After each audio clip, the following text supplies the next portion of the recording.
Good morning, students. In today's video, we will start our next topic, that is e-way bill. In this video, we will discuss the meaning, need, conditions, benefits of e-way bill. We will also discuss the validity of e-way bill, and we will also discuss that how the e-way bill can be cancelled. So to begin with, first the meaning. The e-way bill is electronically generated document which is required where movement of goods with consignment value exceeding rupees 50,000 is involved. तो जहाँ पे goods की value जो consign किए जा रहे हैं 50,000 से अबव है तो ई वे बिल की रिक्वायरमेंट पड़ती है. पर्पस है that single E way bill for hassle free movement of goods through out the country, and there is no need for separate transit pass in each state for movement of goods, and there is shift from departmental policing model to self declaration model for movement of goods, so which is easy on the part of suppliers. Benefits की यदि हम बात करें तो इस case में taxpayers transporters need not visit any tax office और check post for generation of e way bill, बल्कि इलेक्ट्रॉनिकली इस काम को किया जा सकता है from anywhere. No waiting time at check post and faster movement of goods, thereby optimum use of vehicles and resources. User friendly है क्योंकि इलेक्ट्रॉनिकली अवेलेबल है. इलेक्ट्रॉनिकली ही होने की वजह से easy and quick generation of e way bill है. It checks and balances for smooth tax administration and process simplification for easier verification of e-way bill by tax officer because everything is available online.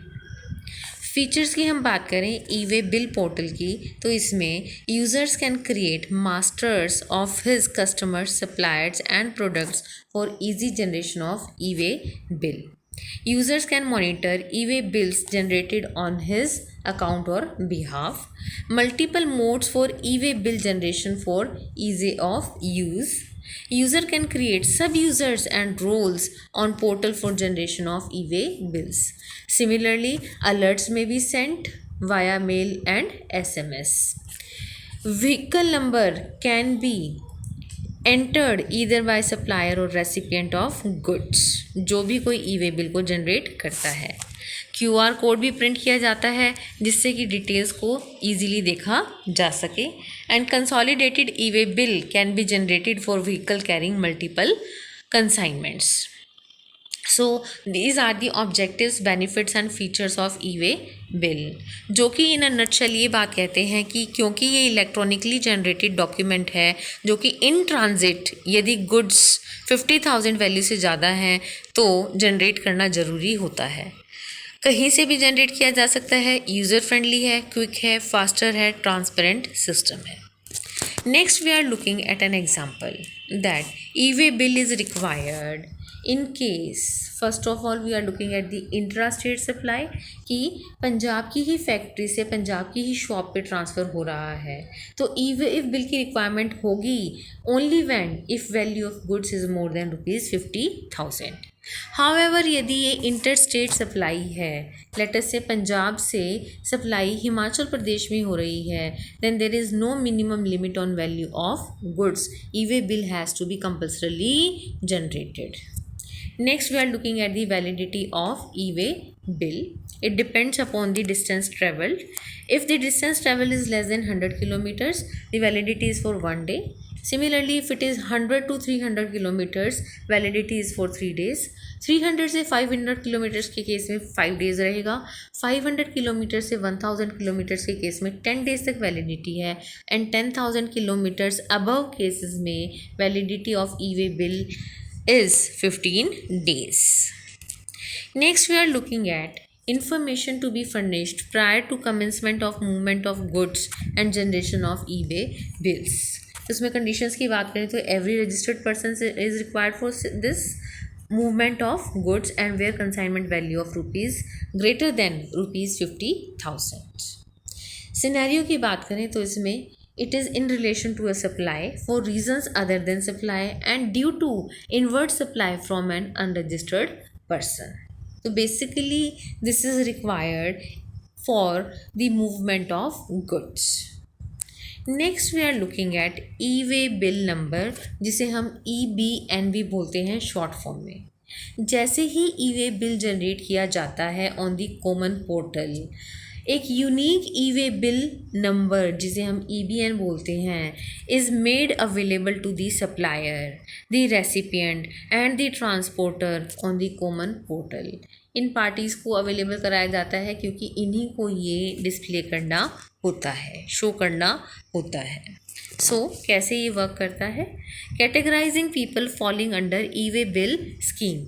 इसमें बताई गई हैं categories. Like very first one is every registered person under GST before movement of goods has to fill part A of form GST EWB 01. However, registered person is a consignor or consignee or is a recipient of goods. Before movement of goods, instead of part A, part B fill करना होता है of form GST EWB 01. Similarly, registered person is consignor or consignee and goods are handed over to transporter of goods. Then, before movement of goods, part B fill किया जाता है. The registered person shall furnish the information relating to the transporter in part B of form GST EWB 01. Next, transporter of goods को क्या करना है? Before movement of goods generate करना होता है e way bill on basis of information shared by the registered person in part A of form GST EWB 01. Next हमारा आता है N unregistered person under GST and recipient is registered. Then compliance to be done by recipient as if he is the supplier.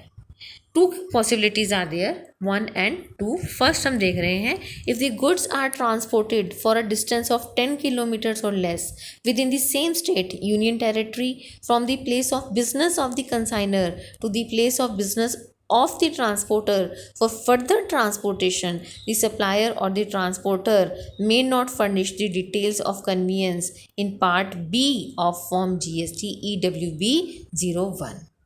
However, if supply is made by air, ship or railways, then the information in part A of form GST EWB 01 has to be filled in by the consignor or the recipient. ये जो हमने categorisation पढ़ा है यही procedure का भी part रहता है. Next we are looking at generation of new e way bill in case of transit transfer. इसमें हम बात करते हैं single consignment and multiple consignment की. यदि कोई transporter transferring goods from one convenience to another in the course of transit shall before such transfer and further movement of goods, उसे एक नया ई वे बिल जनरेट करना होता है on the common portal in the form of INS 01, mode of transport को specify करते हुए. तो यदि रास्ते में ही ट्रांसफ़र होना है from one convenience to another तो INS 01 जनरेट करना होगा. मल्टीपल कंसाइनमेंट के केस में INS 02 जनरेट किया जाता है when multiple consignments are intended to be transported in one conveyance only. Then serial number for such consignment is electronically generated in the form of GST INS 02. तो single consignment के case में INS 01 है, multiple consignment के case में INS 02 है. Similarly यदि goods का inspection and verification किया गया है उस केस में summary report of every inspection of goods in transit shall be recorded by the proper officer in INS 03. Verification भी यदि किया गया है then from one place within the state or in any other state, no further physical verification of the said convenience shall be carried out again in the state. Uploading information regarding detention of vehicle. यदि किसी vehicle को 30 minute से ज़्यादा रोका जाता है तो उसकी इन्फॉर्मेशन GST 04 में अपलोड किया जाएगा on the common portal. So we have INS 01, 02, 03 and 04. 01 single consignment के केस में, 02 मल्टीपल कंसाइनमेंट के केस में, 03 समरी रिपोर्ट्स के केस में जहाँ पे इंस्पेक्शन किया गया है गुड्स का, और यदि व्हीकल को डिटेन कर लिया गया है तो INS 04 के फॉर्म में। Next we are looking last one, the cancellation of e way bill. यदि गुड्स को ट्रांसपोर्ट नहीं किया गया according to the details of e way bill, तब उसको इलेक्ट्रॉनिकली कैंसिल किया जा सकता है, डायरेक्टली या फिर through facilitation centre. Time limit is 24 hours of generation of e way bill, provided that e-way bill cannot be cancelled if it has been verified in transit in accordance with the provision। तो यदि transportation नहीं हुआ है तो 24 घंटे के अंदर cancellation हो जाएगा, लेकिन यदि वेरीफाई हो गया है प्रोविजंस के अकॉर्डिंग तो कैंसिल नहीं होगा। So with this we come to an end to the topic e way bill, जिसमें हमने meaning, objectives, benefits and different types of electronic e way bills number को हमने डिस्कस किया। साथ ही साथ हमने डिस्कस किया दैट INS 01, 2, 3, 4 का जनरेशन भी किन किन केसेस में होगा, as well as cancellation of e way bill. So these are presented in a summarised form which is easy to learn. Thank you.